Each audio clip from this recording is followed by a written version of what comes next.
I'm Casey Cantz. After nearly a year-long investigation, the Berkshire District Attorney has filed criminal charges against 2 staff members from Pittsfield Middle School. This follows the tragic drowning of a 12-year-old student during a field trip last summer. Program coordinator Linda Whitaker and site supervisor Megan Brawley facing multiple charges, including involuntary manslaughter, which carries a potential sentence of up to 20 years in prison. News 10 ABC's Vanessa Blasi joining us live in studio now with the full details of today's indictment. Vanessa.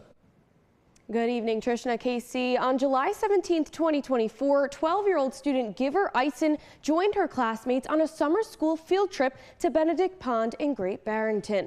But Giver never made it back home. A tragedy Berkshire District Attorney and another teacher who was there tells us was entirely preventable. It could have been prevented.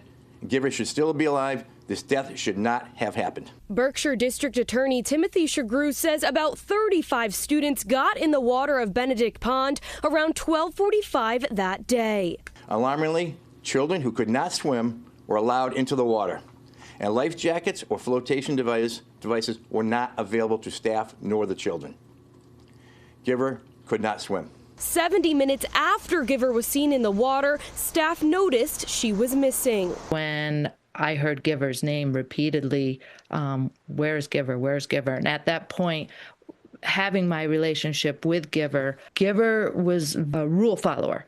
So I knew that something was not right. Pittsfield Middle School teacher Jennifer Roccabruna was with a different group of students at the pond. She says there was no time for emotion.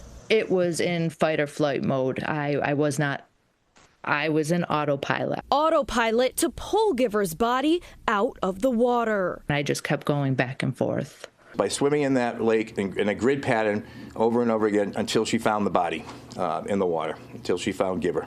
DA Shagrew says each of the safety protocols pertaining to Christian's law that you could see right here were not followed that day. While a permission slip form did exist, it did not mention swimming and did nothing else to identify any type of safety plan in place. No swimming tests were administered prior to the trip nor on the day of the trip.